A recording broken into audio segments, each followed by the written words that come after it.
Cô vợ cả thật sự quá hiếu thảo, thấy ông bố chồng bị thương ở chân, đi lại khó khăn nên cô chủ động cắt móng chân cho ông. Ăn quyết xong, cô lại chủ động lấy nước cho ông rửa tay, sân thì thật sự rất bẩn. Không chịu nổi nữa, cô vợ cả lại bắt tay vào dọn dẹp lớn. Một người con dâu hiếu thảo như cô, vợ cả giờ đây thật sự rất khó tìm. Hôm qua ta nói đến việc cô, vợ cả vừa về nhà đã thấy chân ông bố chồng bị thương. Trong lòng rất xót nên chủ động rửa chân cho ông. Sáng hôm nay, ông bố chồng vẫn nằm trên đất nghỉ ngơi. Cô vợ cả từ trong nhà lấy một tấm chăn ra, rồi nhẹ nhàng đỡ ông ngồi dậy. Sau đó trải chăn xuống đất để ông nằm cho êm hơn.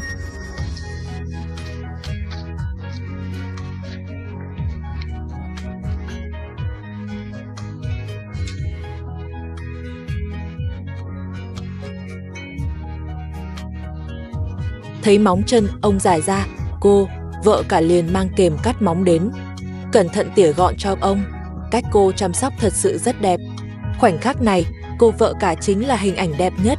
Người lớn thật sự là tấm gương cho trẻ con. Có cô bên cạnh, con gái cả chắc chắn cũng sẽ rất hiếu thảo.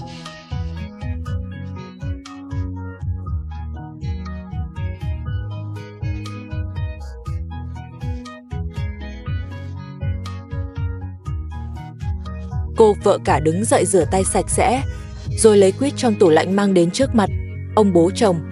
Cô đỡ ông ngồi dậy ăn quýt. Ông bố chồng thật sự rất cảm động trước sự chăm sóc này.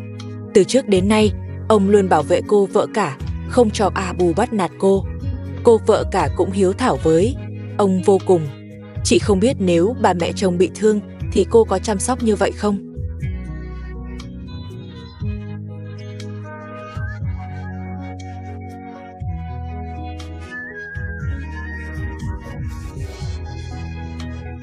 Từ sáng đến giờ, cô vợ cả vẫn chưa được nghỉ chút nào. Ăn quýt xong, cô lại lấy nước rửa tay cho ông bố chồng lần nữa. Cảm giác như một ngày của cô có vô số việc phải làm. Không thể không nói, tấm lòng của cô, vợ cả rất tinh tế, chu đáo vô cùng.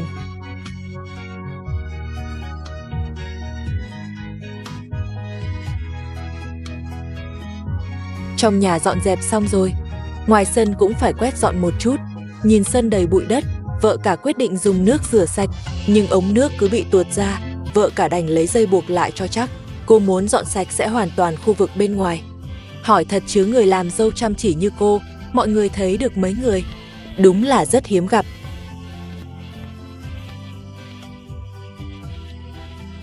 Con gái cả được, ba mẹ chồng gọi ra ngoài. Cô bé đang hái rau dại trong vườn, dù không biết tên rau, nhưng vẫn có thể giúp ba mẹ chồng.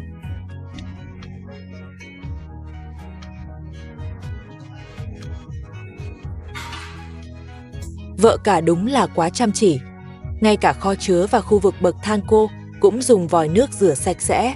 Hôm nay đúng nghĩa là một ngày tổng vệ sinh.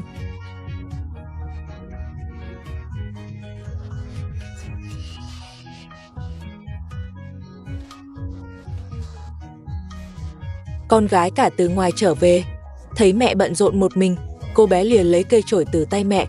Dưới sự dẫn dắt của vợ cả, con gái cả giờ cũng chăm chỉ hơn trước. Bé quét dọn rất đúng kiểu. Điều quan trọng nhất là trong lòng bé đã hình thành sự siêng năng và tinh thần giúp đỡ người khác.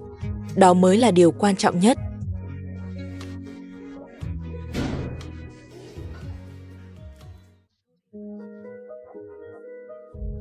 Nhiều ngày nắng liên tiếp, không hề có cơn mưa nào.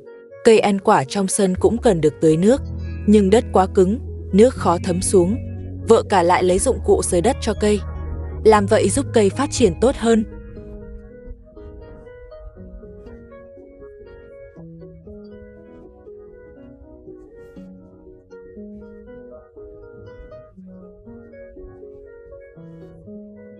Ba mẹ chồng cũng đã hái xong rau dại, rồi đi vào nhà, vợ cả mang tấm lót ra.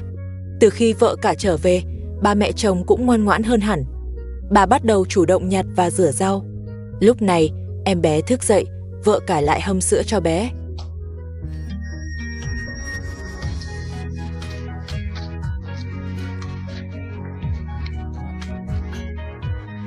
Không còn bị bu và xô ra quấy rầy, dù vất vả, nhưng cuộc sống của vợ cả yên bình hơn nhiều. Sau khi em bé ăn no, vợ cả lại tiếp tục nhặt rau. Cô đúng là chẳng bao giờ chịu ngơi tay.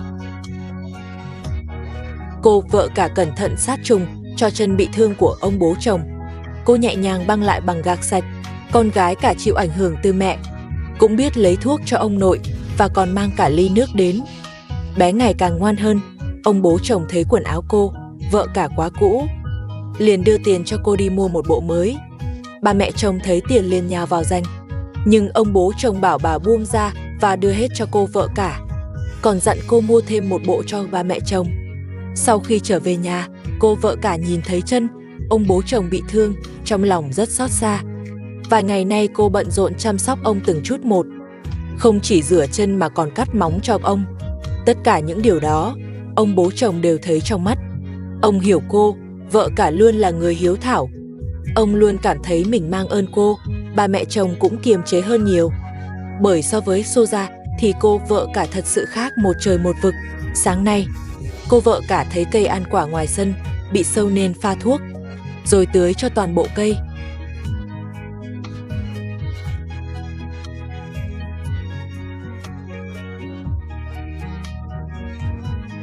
Chân ông bố chồng cần thay thuốc đúng lúc. Khi tháo băng ra, cô mới thấy thì ra ông dẫm phải đinh. Cô dùng nước muối rửa sạch rồi tiếp tục sát trùng bằng thuốc. Con gái cả đứng cạnh quan sát. Những hành động ấy ảnh hưởng rất lớn đến bé, bởi cha mẹ luôn là người thầy tốt nhất của con cái.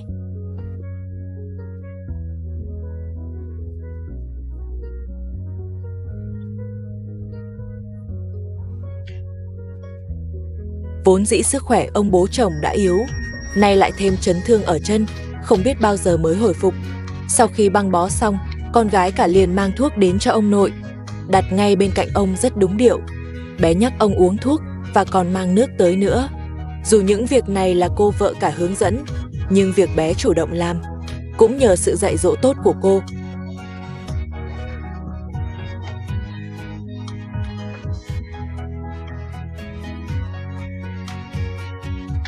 Uống thuốc xong, con gái cả lại chủ động mang mọi thứ cất về chỗ cũ.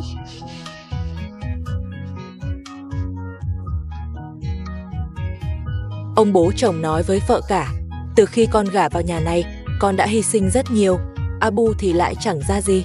Ta luôn thấy mình mang ơn con. Giờ con vẫn mặc những bộ đồ từ mấy năm trước. Cô vợ cả nói, chỉ cần cả nhà bình an là cô đã thấy hạnh phúc rồi. Ông bố chồng lấy tiền trong túi đưa cho cô vợ cả, bảo cô đi may một bộ đồ mới. Bà mẹ chồng thấy tiền thì mắt sáng lên, rồi thấy đưa nhiều cho cô, vợ cả nên nhào vào giành. Ông bố chồng bảo bà dừng lại, rồi dặn cô, vợ cả dẫn bà đi may chung một bộ cho bà nữa. Khi ấy, bà mẹ chồng mới hài lòng.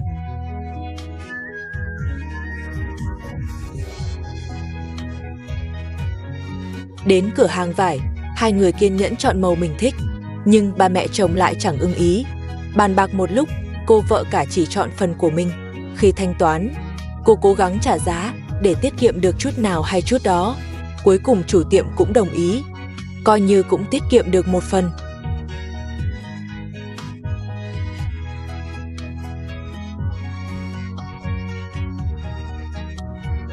Tiếp theo họ đi thêm nhiều cửa hàng, nhưng bà mẹ chồng chẳng thích tấm vải nào. Bà đúng là rất kén chọn. Cuối cùng cũng tìm được một cửa hàng phù hợp. Sau khi chọn được vải, bà mẹ chồng lại bắt cô, vợ cả mang ra ngoài để xem màu dưới ánh sáng thật. Bà cho rằng ánh đèn trong nhà ảnh hưởng đến thị giác. Xác nhận nhiều lần rồi bà mới đồng ý mua.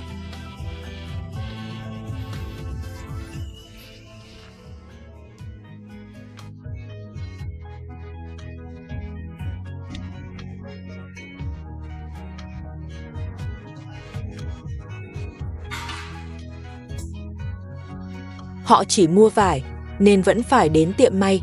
Chủ tiệm cẩn thận đo từng số đo cho cả hai.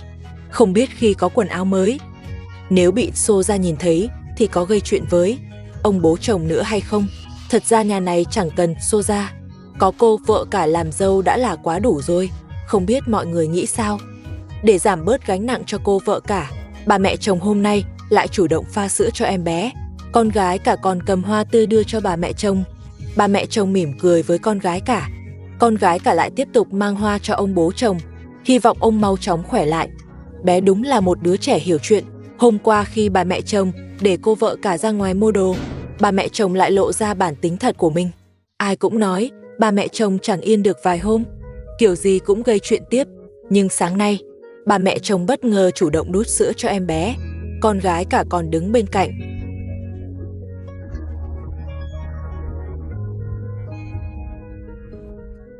Cô vợ cả kiên nhẫn dọn dẹp vệ sinh bên ngoài. Chỉ cần cô ở nhà, mọi việc đều do cô làm. Người hiền lành như cô, vợ cả chưa từng than phiền. Chỉ cần bà mẹ chồng không gây chuyện, cô đã thấy mãn nguyện rồi. Nhưng việc bà mẹ chồng cho em bé uống sữa hôm nay thật sự khiến cô bất ngờ. Chẳng lẽ bà mẹ chồng thật sự biết suy nghĩ lại? Chân ông bố chồng vẫn chưa khỏi, mỗi ngày đều phải thay thuốc cho ông.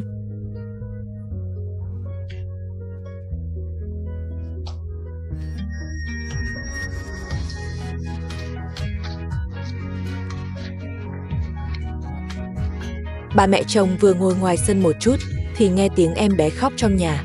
Bà vội vào liên tục đung đưa nôi để dỗ bé ngủ.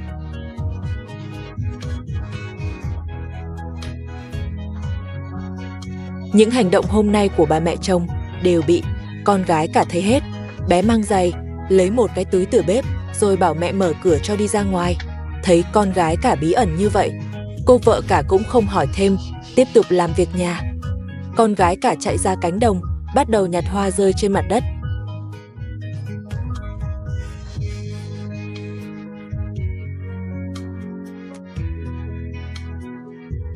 Dù thời tiết không tốt, quần áo bẩn của con gái cả vẫn phải giặt.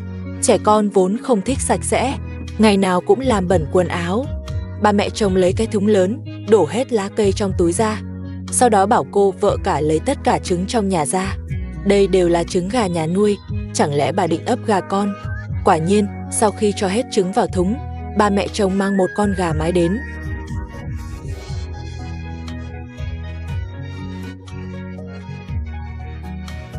Con gái cả ôm hoa chạy từ ngoài vào đưa cho bà mẹ chồng. Bà mẹ chồng cầm hoa mặt lập tức nở nụ cười. Biểu cảm của con gái cả cũng rất lạ, trông như thể bé cũng đang rất vui.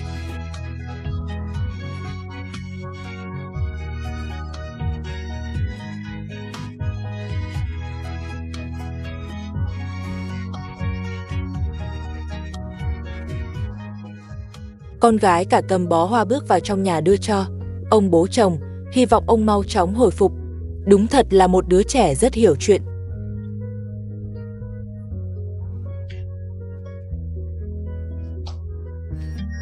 Đến giờ phải rửa vết thương cho ông bố chồng, vợ cả tháo băng gạc ra kiểm tra, thay vết thương hồi phục khá tốt. Tất cả đều nhờ vào sự chăm sóc chu đáo của cô. Chính vì có cô lo lắng từng chút mà chân của ông bố chồng mới hồi phục nhanh như vậy. Lau sạch vết thương xong thì đến lúc bôi thuốc. Đây là việc vợ cả phải làm mỗi ngày cho đến khi chân ông bố chồng lành hẳn. Con gái cả chăm chú quan sát, nhìn cách mẹ chăm sóc cho ông, tất cả đều âm thầm ghi nhớ trong lòng. Rửa chân xong thì đến giờ uống thuốc. Đây cũng là việc ông bố chồng phải làm hàng ngày. Con gái cả lại bắt đầu làm dáng, đòi mẹ bế soi gương và tự vuốt lại mái tóc của mình.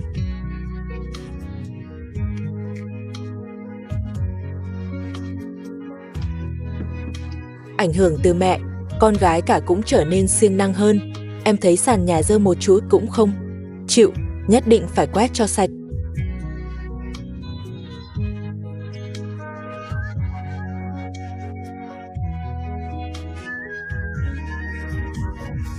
Ba mẹ chồng đi vào bếp, bắt đầu rửa chén bát, không biết bà có thể giữ được trạng thái này lâu hay không. Ông bố chồng chống gậy đi lại chậm rãi, mọi việc trong nhà đang tiến triển theo hướng tốt dần lên.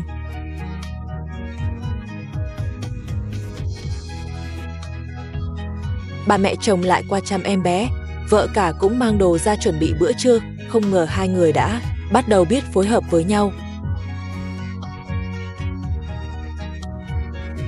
Thuốc chữa chân cho ông bố chồng đã dùng hết, vợ cả liền đưa ông đi lấy thuốc và dẫn con gái cả ra công viên chơi một lúc. Về đến nhà, vợ cả thấy ông bố chồng hơi mệt nên kê lại các gối cho ông. Cô giúp ông nằm xuống nghỉ ngơi, cô lại tiếp tục chăm con gái nhỏ. Từ khi trở về, vợ cả luôn chăm sóc sức khỏe cho ông bố chồng. Mỗi sáng việc đầu tiên chính là thay thuốc cho chân bị thương của ông. Nhưng ông bố chồng nói với cô rằng thuốc của ông đã hết, vợ cả bảo ông chờ một chút. Sau khi dỗ con gái nhỏ xong, cô liền đưa ông đi mua thuốc. Vào trong nhà, vợ cả thấy bà mẹ chồng đang trông con gái nhỏ nên nói cho bà biết là cô phải đưa ông ra ngoài. Trước khi đi, vợ cả bảo ông bố chồng uống thuốc trước rồi gọi con gái cả lại. Cô thay cho bé một bộ đồ đỏ. Con gái cả nghe nói được ra ngoài chơi thì vui. Giờ nhà này ngày nào cũng không thể thiếu vợ cả. Cô chính là trụ cột của gia đình.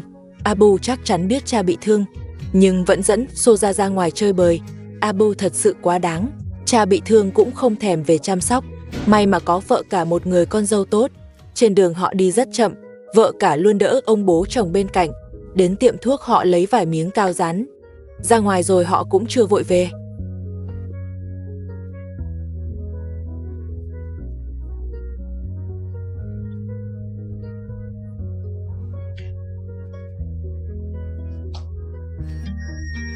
Vợ cả thấy một người bán hàng rong nên định mua vài dụng cụ mang về dùng. Nhưng khi nghe giá thì cô liền từ chối. Họ lại đến một cửa hàng rau củ, vợ cả chọn ít hành tây và khoai tây. Đây đều là những thứ thiết yếu và dễ bảo quản, nên cô lấy thêm một ít vì đi lại không dễ dàng.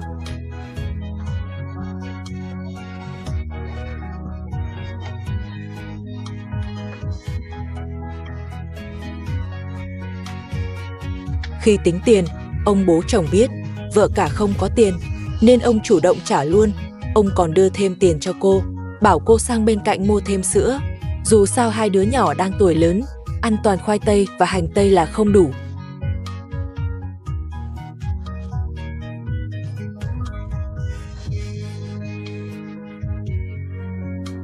Con gái cả đòi đi công viên chơi, nhưng đồ mang theo quá nặng nên ông bố chồng nghĩ ra một cách. Ông đi vào một cửa hàng tạp hóa và thương lượng với chủ tiệm, xin để tạm đồ ở đây. Một lát nữa quay lại lấy. Người dân nơi này thật sự rất tốt bụng, chủ tiệm đồng ý ngay.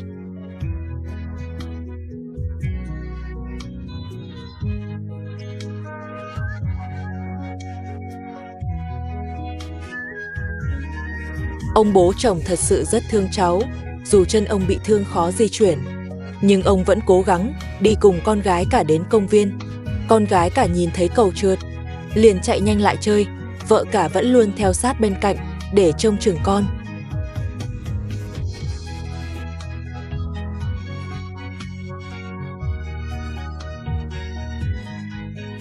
Hôm nay ít người đến công viên, con gái cả có thể chơi thoải mái. Không ai tranh giành, còn chân của ông bố chồng thì vẫn đau. Ông không thể đứng lâu nên chống gậy đi tìm chỗ nghỉ. Con gái cả tiếp tục chơi trong công viên.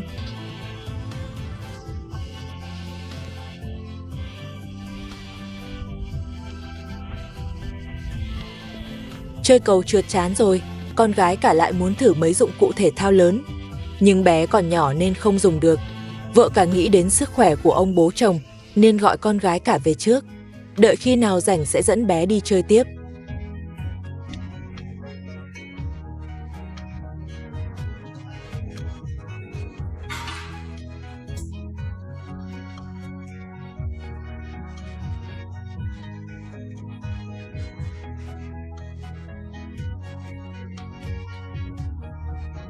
Vợ cả đặt đồ xuống đất rồi quay lại sắp xếp mọi thứ. Cô lấy gối kê cho ông bố chồng nằm nghỉ. Dù sao cũng đã đi một quãng đường dài, chân ông chắc chắn rất đau. Con gái cả cầm nước và nhờ mẹ mở nắp. Vợ cả rót một cốc trước đưa cho ông bố chồng.